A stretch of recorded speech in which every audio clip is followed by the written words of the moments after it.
Yeah, so I am going to tell my origin story, like a superhero has. I have one of those. And I'm going to talk about the book that is strangely involved in this origin story, and which is like the perfect thing to discuss for tonight for a lot of reasons. So it's hard to know even where to begin the story. But when I was 17, I was I was sent off to a program in Central Oregon that was called the North Star Center. It no longer exists. But it was basically a year-long program for sort of troubled teens to figure their shit out. So there was like, job training, and they would teach you how to clean your apartment, how to balance your checkbook, and help you get a job. And I got a job at KFC, and I was an awesome cashier at KFC for a while, and I did all of this stuff. But one of the things they had us do was a wilderness trek that was taught by instructors who had been trained by Outward Bound. So I don't know how much you guys know about Outward Bound, but it's a whole wilderness training program and I looked up how Outward Bound started, and it's kind of amazing that one of the founders was a Welsh Royal Navy captain, and in World War, I don't remember if it was World War I or II, but he commanded a lifeboat with an open sea lifeboat, open boat with 35 people in it, and all of them lived after their ship was torpedoed in like the North Sea or something. And they all got out of it okay. And a bunch of military people came to the conclusion that you needed to teach confidence in survival skills in order for people to survive at sea and in other extreme environments. And so they're taking teenagers who are jerks out into the woods and like teaching you how to get along with each other while you're figuring out how to use the compass to get from here to there. So they do a lot of things like you're looking at the maps, you look at the instructor and you say, well, he thinks we should go that way and she thinks we should go that way. Which way do we actually go? And the instructor says, ask the group. Why don't you guys discuss it and decide which way to go, And then you end up walking the wrong way for 5 hours and you get mad at the person that told you to go that way, and then you have to sit and process it for a while. This is what we did with no toilet paper except for like moss from the trees and water out of lakes and streams and things. And all of us were very out of shape. The centerpiece of this trip was a mountain climb, was to get to the top of this mountain. It's called Cowhorn Mountain, and it's in the Willamette National Forest in Oregon. So in the days before the approach to the mountain, we did what's called snow school, where they taught us how to use ice axes and how to stop yourself from falling when you start falling down a mountain, which just involves very quickly taking the axe and kind of hitting it into the mountainside as hard as you can and pulling on it in this specific way. And it should stop yourself even if you're falling really hard. And if you've ever seen the Everest IMAX film, Tenzing Norgay's son leaps down the face of a mountain and like stops on a dime, because he's been doing this since he was a small child. But I had 1 day of training, and while I was doing it, I couldn't figure it out. And I asked the instructors, like, what are the chances I'm really going to need to know how to do this? And which is where the ominous music starts. And they said, you're probably not going to need this at all. It's like, there's a very small chance you'll ever need to know how to actually stop yourself from falling down a mountain. Another big part of Outward Bound style trips is that there is a little book of readings that you read from each evening.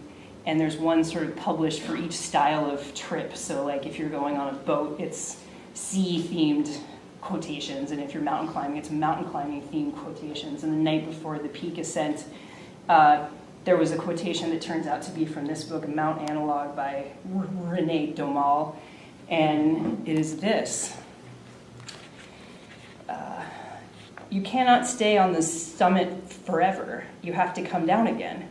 So why bother in the first place? Just this: what is above knows what is below, but what is below does not know what is above. In climbing, always take note of difficulties along the way, for as you go up, you can observe them. Coming down, you will no longer see them, but you will know they are there if you have observed them well. One climbs, one sees. One descends, one sees no longer, but one has seen. There is an art of conducting oneself in the lower regions by the memory of what one saw higher up. When one can no longer see, one can at least still know. Mm-hmm. So the following day, we do our peak ascent. It's fine. We get to the top of the mountain because we're on the side of the mountain that doesn't have any snow on it. We get to the top, we take our pictures, we come down. And then they say, all right, tomorrow we're going to go over the saddle on the side. We're not going to go all the way up to the peak, but almost the side of the mountain and down the backside, which we had not seen or been to at all. So we get to the top of the saddle, we look down, and it's just overhanging cornices of snow and just like snow as far as the eye can see, and these weird places where like the cornice is where like the snow kind of overhangs, and it has like holes in it, and it's really hot outside because it's June, and so this is perfect weather to have like avalanches start to happen because these things melt and like fall off. So they're like, oh, this is going to be a little harder than we thought. So at this point, I'm shitting myself. I'm so terrified. I'm like, I feel like I'm inside a nightmare that I'm having right now. Like, I don't know what the hell I'm doing. I don't want to be doing this. I don't want to be here, but I have no other options except to go down this mountain. So we walk out under the cornice because they're too afraid that this thing is going to fall off on us. We have to walk past it across the slope and then go down. So we each take turns walking, traversing laterally across the slope. I'm really scared, so I offer to go last, and I'm just trying to put this off as long as I possibly can. So it's like there's 8 kids ahead of me. I'm the 9th one. You take your ice axe, you stick it in the uphill part of the mountain, you take 2 steps, you take it, you stick it, and you walk 2 more steps. When it's finally my turn, everyone's been walking, the sun is heating up, it's getting later in the day. It's like walking in a slushy or like an icy, basically. It's just a mess. And so I take 1 step, I go step, step, take out the axe, plant it, step, step, my foot goes out, my axe comes out, and I start falling down the mountain. I try to self-arrest, doesn't work. The axe goes flying at some point. I slide for a while.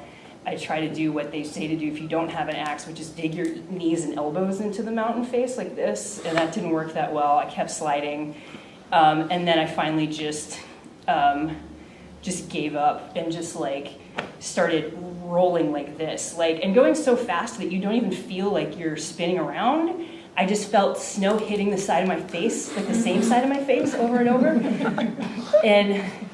but I got very calm, and my only thought was like, at some point, I will no longer be falling. Like I wasn't going to think about what condition I was going to be in when this happened. At some point, I will no longer be falling. And all of a sudden, bam, the backpack I was wearing hit the tree first. So I hit a tree with my backpack, which was loaded down with all kinds of gear. So none of the impact hit my actual body.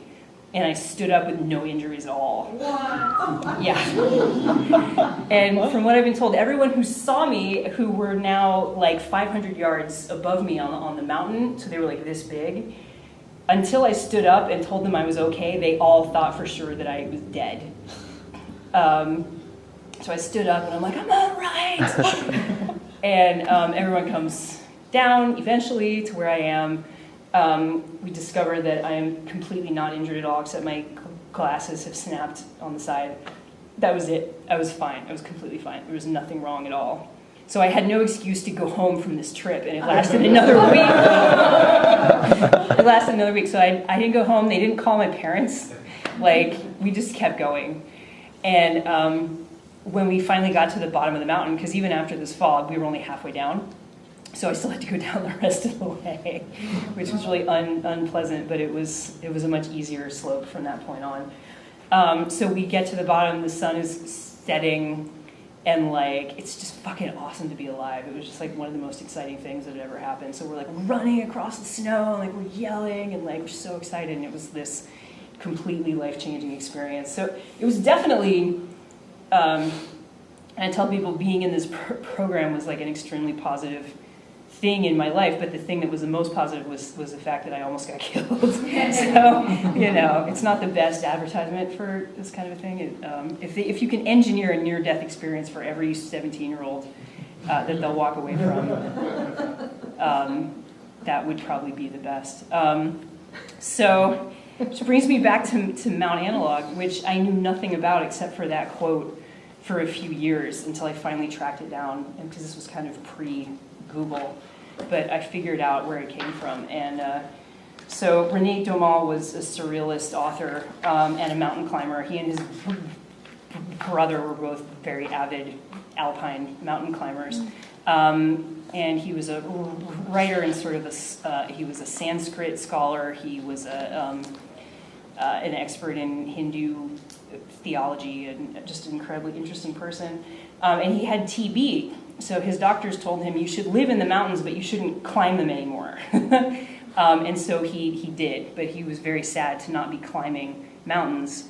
But he said he would sing their praises in writing instead of climbing, which is basically what he did. So Mount Analogue is the story of a guy who has written an article that he gets published in a journal called the Fossil Review that about the concept of the wholly unclimbable mountain, that cultures that are in mountainous areas will often have legends about a mountain that no one can ever reach the top of. And he talks about how important it is for the human mind to have an unclimbable peak, and that you transform as a person as you attempt to reach the top of this peak, but you can never actually get to the top of it. And that this has kind of been destroyed now that Everest has been summited. It's like there's no unclimbable peaks left. And in his article, he calls it Mount Analogue, like the analogy of the unclimbable mountain. And he gets a letter in the mail from a guy saying, "I've discovered Mount Analogue. I found it, and we're going to go climb it." And so they get together this kind of ragtag group of people to go climb Mount Analogue.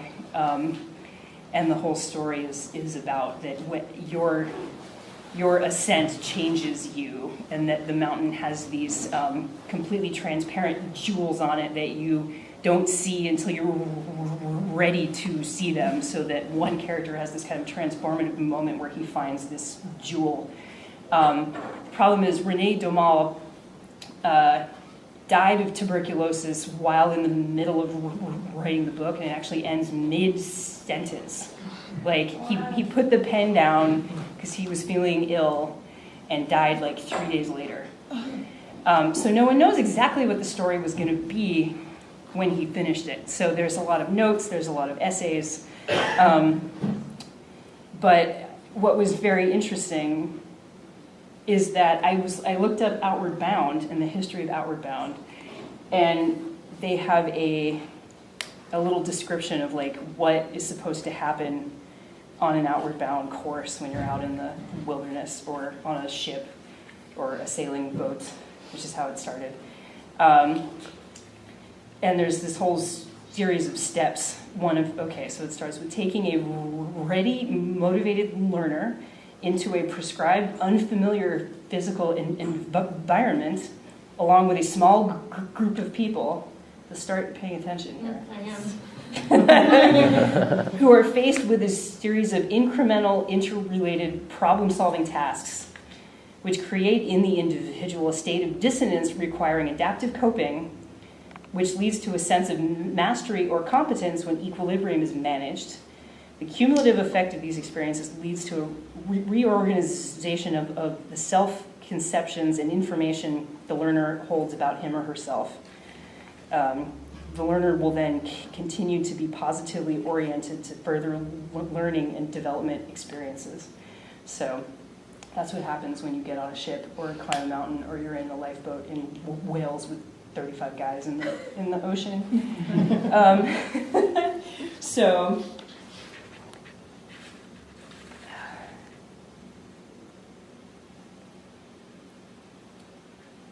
let's see here. There was another little piece that I was going to read last, but of course can I find it is the question. Here we go. Let me find it here. You can see I didn't do.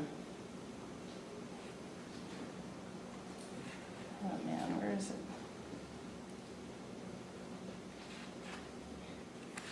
Maybe I should have planned slightly better. Anyway, this is a fellow climber with far more experience than I has told me, when your feet will no longer carry you, you will have to walk with your head. And it's true. Perhaps it's not in the natural order of things, but isn't it better to walk with your head than to think with your feet? This happens only too often. If you slip or have a minor fall, don't allow yourself an instant's pause. Find your pace again as soon as you can get up. In your mind, take careful note of the circumstances of your fall, but don't let your body linger over what happened. The body constantly tries to draw attention to itself by its shiverings, its breathlessness, its palpitations, its shudders and sweats and cramps, but it reacts quickly to any scorn and indifference in its master. It goes on from there. But yeah, never halt on a shifting slope. This was my big mistake. The mountain is always watching for a chance to give you a spill, and so it just kind of goes on from there. But Renee Dumas also said that you have to, when you leave a place, you have to think, you have to prepare it for the people that are coming after you. And thankfully, he did that for me. So that's my story. So,